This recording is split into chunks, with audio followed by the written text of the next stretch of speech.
Salam, sidang jemaat Tuhan yang terkasih dalam nama Tuhan Yesus Kristus. Kita bersyukur hari ini Tuhan Yesus begitu baik bagi kita, memberikan kita kesehatan, kekuatan dalam menjalani hari-hari kita. Mari sidang jemaat Tuhan, kita persiapkan hati kita mau masuk dalam renungan kita memuji Tuhan, kita katakan, karena salibmu. Hanya Kau Tuhan di hidupku, Kau berikan hidup yang baru. Darah-Mu menyucikan, pulihkan hatiku. Ku nyatakan Kaulah segalanya. Engkaulah sumber pengharapan, kuasa-Mu sanggup menyembuhkan. Jiwaku pun berserah hanya kepadamu, Yesus, Kaulah segalanya.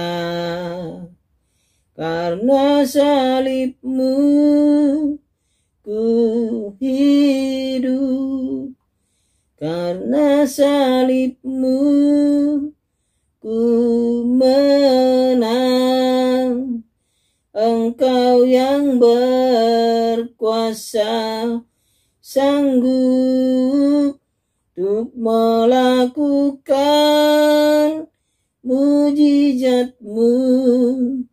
Karena salib-Mu ku hidup, karena salib-Mu ku menang. Engkau yang berkuasa, sanggup untuk melakukan mujizat-Mu di hidupku. Amin. Puji nama Tuhan. Firman Tuhan untuk hari ini dari Injil Yohanes pasal 18 ayat 1 sampai ayat yang ke-11. Injil Yohanes pasal 18 ayat 1 sampai ayat yang ke-11. Dengan perikop Yesus ditangkap. Setelah Yesus mengatakan semuanya itu, keluarlah ia dari situ bersama-sama dengan murid-muridnya, dan mereka pergi ke seberang sungai Kidron. Di situ ada suatu taman, dan ia masuk ke taman itu bersama-sama dengan murid-muridnya. Yudas yang mengkhianati Yesus tahu juga tempat itu, karena Yesus sering berkumpul di situ dengan murid-muridnya.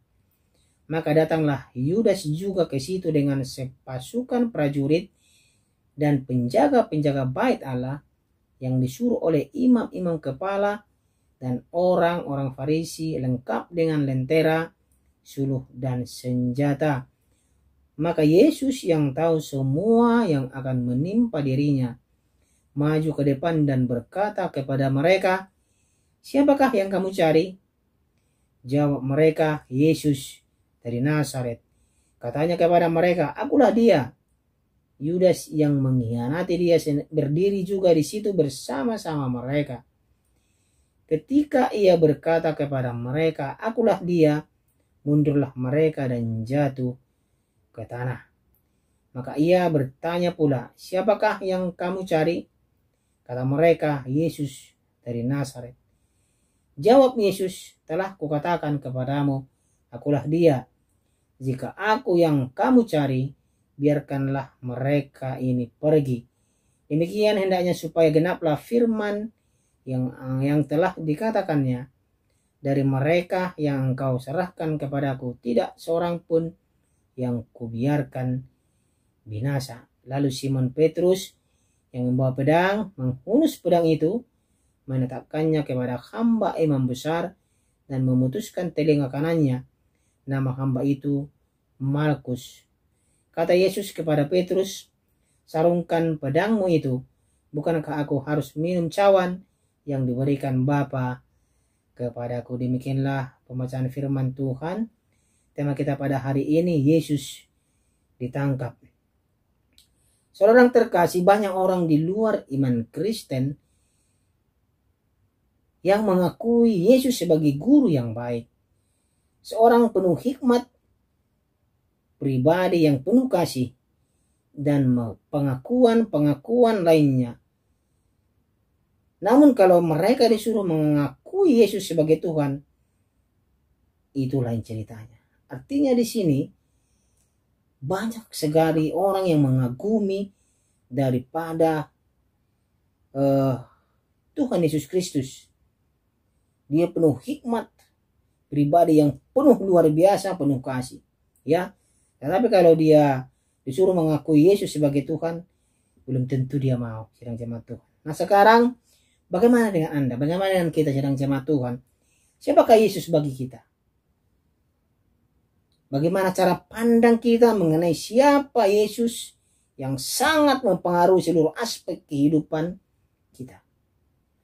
Bagaimana cara kita menjalani hidup, beribadah, merespon saat menghadapi masalah, atau bersikap terhadap sesama, sangat dipengaruhi oleh pandangan kita mengenai Yesus. Bagaimana cara pandang kita mengenai Yesus, ya?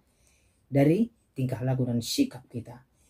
Peristiwa penangkapan Tuhan Yesus seberang sungai Kidron di Taman Getsemani menyelipkan sebuah fakta yang sangat hebat, ya, jemaat Tuhan. Yudas, si pengkhianat, datang bersama para pasukan yang pastinya terlatih untuk menangkap Yesus, yang disuruh oleh imam-imam kepala, ya, imam-imam besar, ya.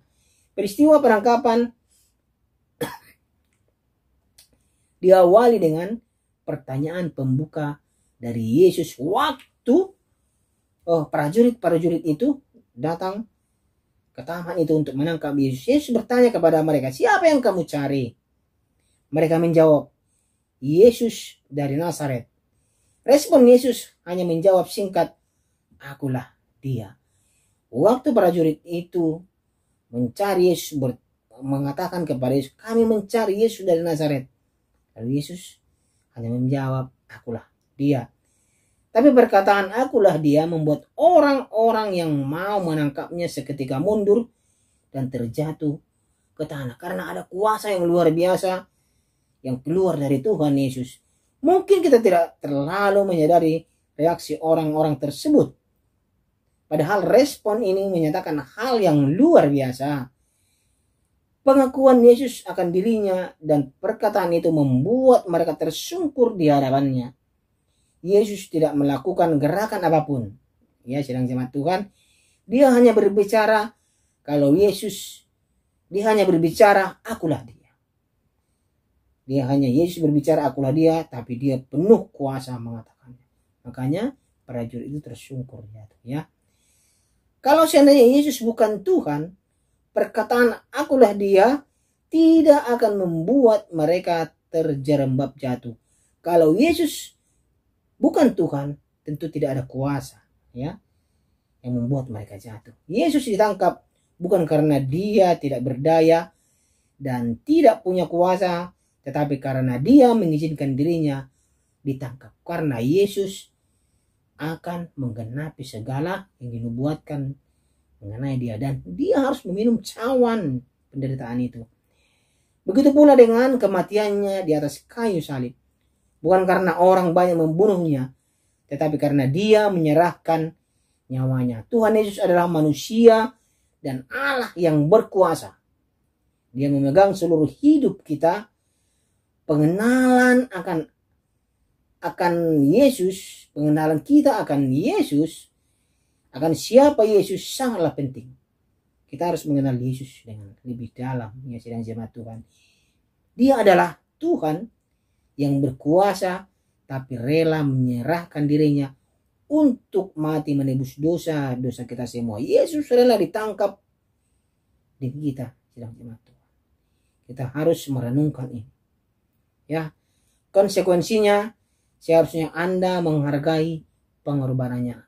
Sepatutnya kita menghargai pengorbanan daripada Tuhan Yesus. Mengakui kekuasaannya atas maut dan tidak sembarangan di dalam beribadah.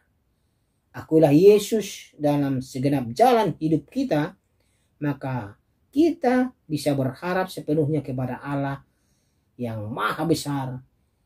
Tuhan Yesus membuat kita punya pengharapan yang teguh di dalam Dia. Karena pengorbanannya yang luar biasa. Yesus ditangkap bukan karena kehebatan prajurit, bukan.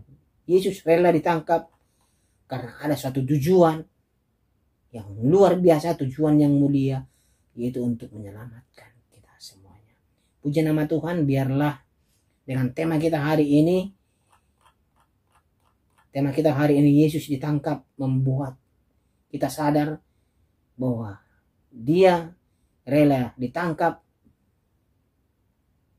dihadapkan kepada persidangan, dihadapkan dengan kematian untuk kita semuanya. Mari kita berdoa. Terima kasih ya Tuhan Yesus atas pengorbanan Engkau rela ditangkap untuk kami.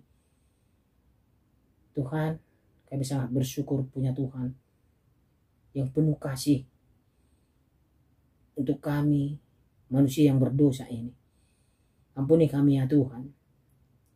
Kalau ada kami, perkataan kami, tingkah laku kami yang tidak berkenan di hadapan Tuhan.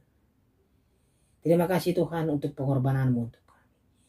Di dalam nama Tuhan Yesus Kristus sebagai Tuhan dan Juru Selamat kami berdoa. Amin.